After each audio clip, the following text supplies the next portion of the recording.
Hello, everybody, and welcome to this episode of Miami Sports Report. I'm Grant, and I'm here to talk with you about the absolute dumpster fire that happened for week one for the Miami Dolphins. Make sure you like, comment, and subscribe to be able to see all of our videos. And yeah, like I said, we're going to be going into a review of week one, and there's not much positive to review. I'll just put it that way. Dolphins getting their butts kicked by the Indianapolis Colts, which I did not expect at all. I said on the preview video that I expect them to, go out there and win this game. And I even said that they should win this game comfortably. But boy, was I wrong because we got absolutely destroyed. Tua Tagovailoa looked terrible. Only 112 passing yards, two interceptions, and a fumble. Just got nothing going on the offensive end. It looked like he wasn't capable of making a pass more than 10 yards. And every time he did throw the ball more than 10 yards, it was right at the other team. So that's not ideal.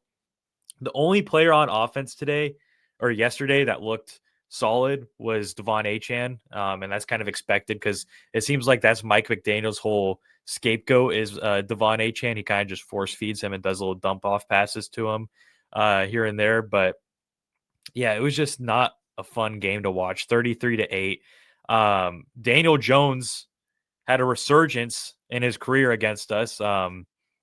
He's going to be the starting quarterback now for a while for the Colts. He looked fantastic. Was not expecting that at all. 272 passing yards. And Jonathan Taylor had a big game. Michael Pittman Jr. with 80 receiving yards and a touchdown. And obviously, we saw the rookie Warren have a big game for his first ever game. So, we did a really good job of making them look good. That's what I will say there. But look, all jokes aside, as far as a disappointment and how big it was, I don't think I've ever been more disappointed watching like my team play their first game of the season. That was brutal. No other way to put it. They just had no energy. They looked lost. Um, could get nothing going. Tua looked shell shocked for some reason. I don't understand what his issue was. Tyreek Hill's already throwing fits on the sideline, so I'm sure if they keep this up, I'm pretty sure that we're going to see Tyreek Hill request a trade at some point in this season. Let me know down below what you guys think. Do you think he will, or do you think we're going to turn the ship around and play better as we move forward here? Um, yeah, this game it had nothing going for us. There's no positives from this game. I guess the only positive to come out from the week one is that the only other team in our division to win was the Bills. So everyone else is 0-1, I guess. I guess that's something you can be somewhat happy about, but I don't know, dude. I'm just very upset. I felt like I was lied to by the front office. This whole offseason, they're talking about how they're going to change the culture. They're going to, come out and play with some grit and some fire, and they're not going to be soft like how they've been in previous years. And this team came out and played softer than they've played in years past. It's ridiculous. It's the same old Dolphins, the same old problems.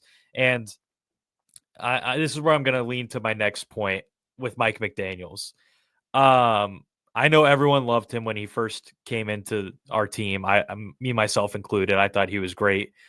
His first season with us, he was very creative, coming up with great plays, getting Tyreek Hill involved in the offense and stuff like that. But the last two seasons have been brutal. Last season, I was saying that I think that he should be on the hot seat, but I think there's no question anymore that he should definitely be on the hot seat as we move forward here. He does not know how to make an adjustment mid-game, and if his scheme that he wants to run does not work, then it just doesn't work the whole game. There's no adjustment to help, the team win. It's like if they figure it out, it's I guess they figured it out this week. We'll try again next week. There's no sense of urgency with his coaching style. He's too laid back. He loses the locker room. No one in that locker room respects him. You cannot tell me otherwise. I don't think anyone in that locker room legitimately looks at Mike McDaniel and like looks up to him like he's their coach. I think they almost look down to him if I had to take a guess, especially guys like Tyreek Hill.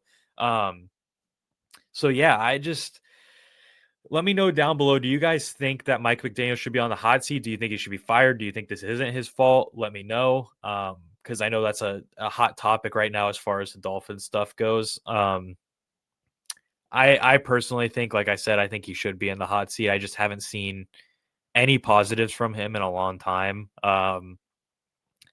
He looks just as bad as Tua looks, in my opinion. I know everyone's saying, well, Mike McDaniels isn't the one that threw 2 interceptions and had a fumble, but you can just tell by the play calling, the lack of confidence, the not being able to get a call off when you're going for a 2-point conversion. It's like it's these little things that you see that you just know that Mike McDaniels does not know what he's doing half the time.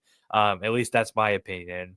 And yes, Tua did look terrible, but we've seen Tua look really good in the past. I'm not I'm not defending Tua in any way though. He played terrible this week. It's unacceptable.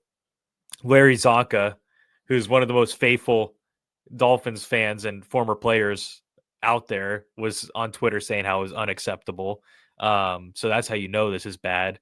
And yeah, it just feels like a slap in the face to all the fans that had any inkling of hope coming into this game. I mean, I was saying that I was pretty confident in us winning this game, and it just felt like a slap in the face. Like everything they were telling us, everything we wanted to hear, they were telling us about, the culture shift and how there's going to be, you know, a bigger culture and how, they're going to play harder and more gritty. And that's just not the case at all. It's the same old, same old. Everyone looks kind of scary out there. The corners, the secondary, I was talking about them in the preview video, how I said I thought that they were going to be better than what was projected, but boy, was I wrong. They were worse than they were projected to be. They were absolutely awful. Razul Douglas, who only has played or has only been on the team for 1 week, looked the best out of all of them. And now Storm Duck is hurt, who is one of the guys we were kind of relying on to be one of the, better players in this secondary. Um, it's just not ideal. This is a really rough start to the season. As we look forward, we got New England next week. And I mean, if you can't beat the Colts, I don't think you can beat the Patriots. I know the Patriots lost their week 1 to the Raiders, but it's a rivalry game.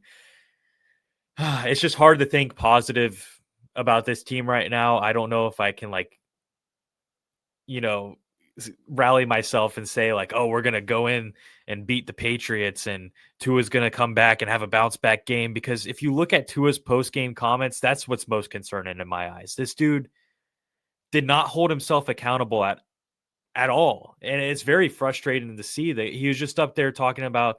He's just up there saying like, oh, turnovers are just part of the game. It just happened to be, more so this game than other games. It's just part of the game. No, Tua, you came out and you were unprepared and you sucked. That's it. You stunk.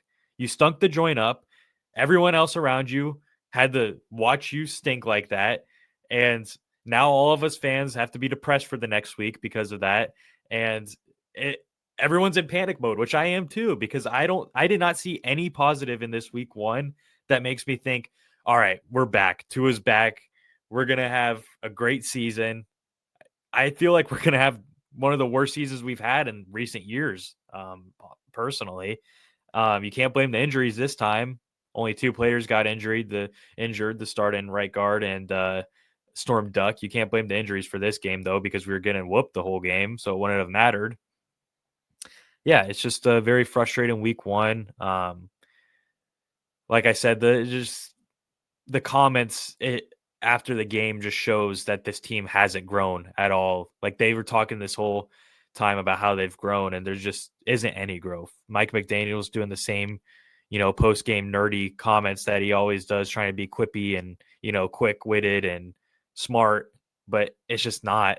And you got Tua who's not holding himself accountable. So I don't think that there's any light at the end of the tunnel right now. And it's hard to believe, but I do believe that the Dolphins are at rock bottom right now, and it's only week 1 of the season. I mean, how worse can it get than what just happened? I mean, that was terrible.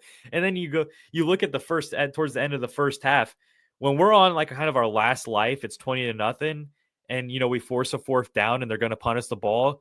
That's like the last little bit of hope that I had in that game, where I'm like, okay, maybe they can get the ball here and score, and that changes things a little bit. Get ball at half and all that stuff. Nope, we rough the punter, so they get the 1st down, and I think they went on and ended up scoring that drive.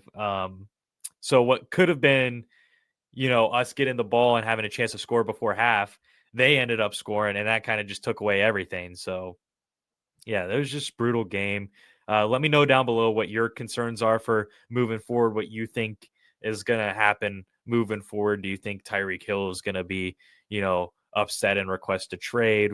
Those sort of things. I want to know what you guys are thinking because I know what I'm thinking, and it's not very positive. So that's pretty much going to wrap up this episode because there's literally nothing positive to talk about, and I don't want to sound like a broken record. I don't want to sound like a negative Nancy because I do really care about this team and I want them to win. I am a fan, obviously, but it's hard to see anything positive after a loss like that for week one. I mean, we made Daniel Jones look like one of the best quarterbacks in the league this week. So with that being said, that's pretty much going to wrap up this episode. Make sure you guys like and comment. If you guys are watching after that brutal week one, you guys are real fans because I know personally I'm not wanting to listen to anything about this team too much right now. But thank you guys for watching. Make sure you like, comment, subscribe, turn on the notifications to see our weekly episodes.